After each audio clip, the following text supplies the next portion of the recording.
In this video, we're going to talk about Amazon S3 and why it's one of the most important AWS services for machine learning and data workloads.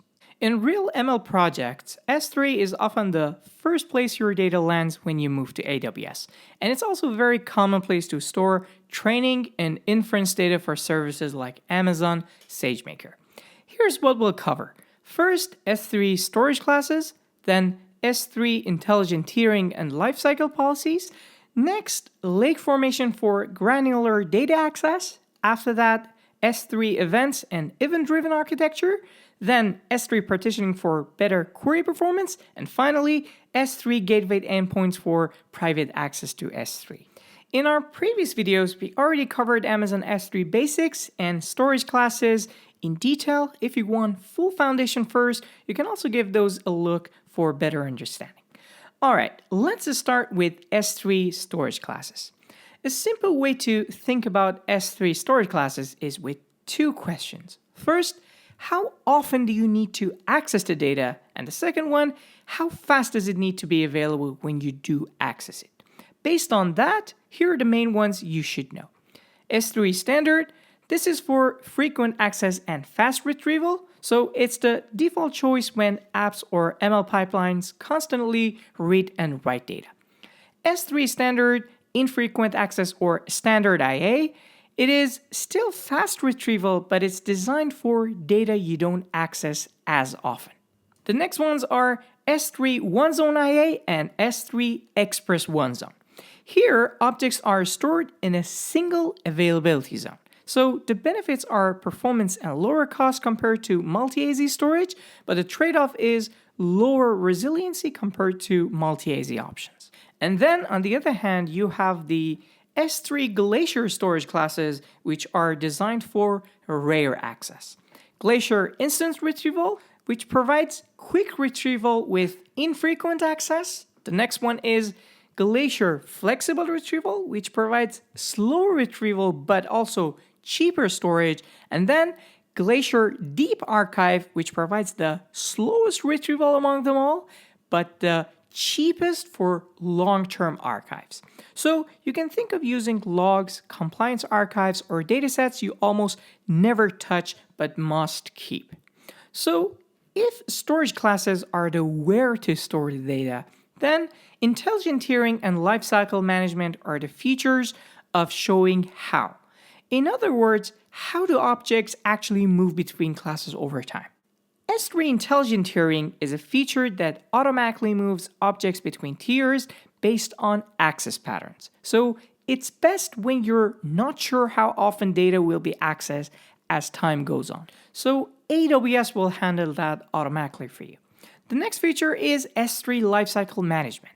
This is a better option when you do know the access patterns. For example, you might keep data in standard for 30 days, then transition to an archive class after 30 days, and then expire or delete the objects completely after 6 months.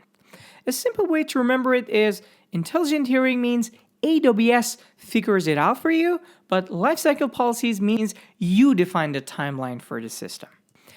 As your environment grows, you'll usually end up with many S3 buckets serving different purposes. You may have a lot of raw or bulk data, exploratory or processed data, and curated analytics-ready data. And from there, pretty quickly the real challenge becomes governance. Who can access what data as it flows through these buckets?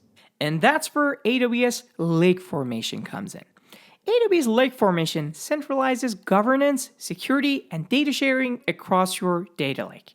And the key idea is IAM controls access to AWS resources, like whether you can access a service or a bucket, and Lake Formation adds data-level permissions on top of that. For example, with granular controls, you can allow access to specific columns or restrict access to specific rows. So you can think of it like this. IAM gets you to the door and Lake Formation decides what you're allowed to see once you're inside.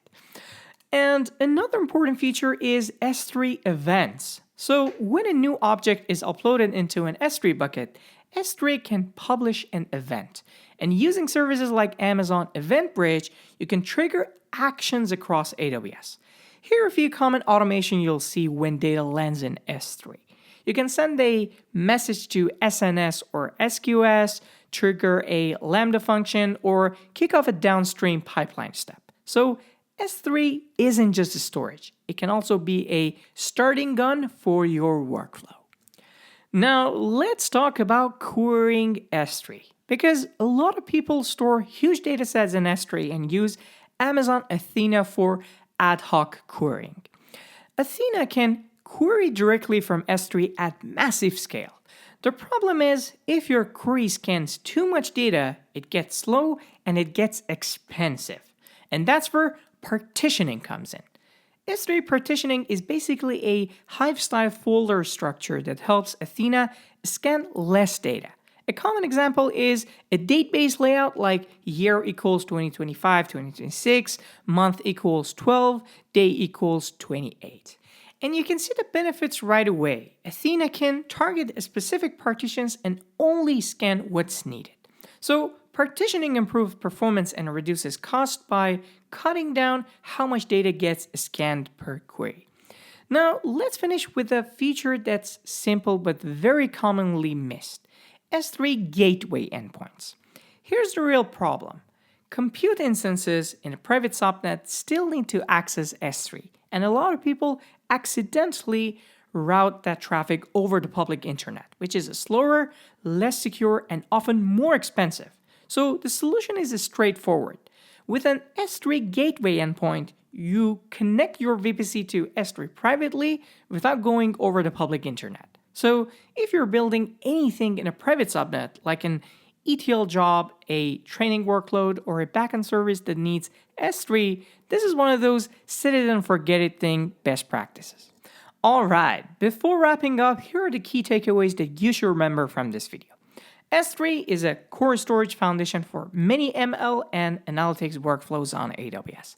Storage classes are mainly about access frequency and retrieval speed.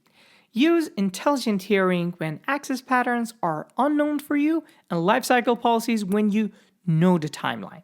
Lake Formation adds centralized governance and granular data permissions on top of IAM. S3 events can trigger services like Lambda, SNS, SQS, and EventBridge. Partitioning is critical for Athena performance and cost control at scale. And S3 gateway endpoints let private subnets access S3 without using the public internet. And that's a wrap for this video, everyone. Thank you so much for watching. Please make sure you're subscribed to our YouTube channel, and I'll see you in the next video.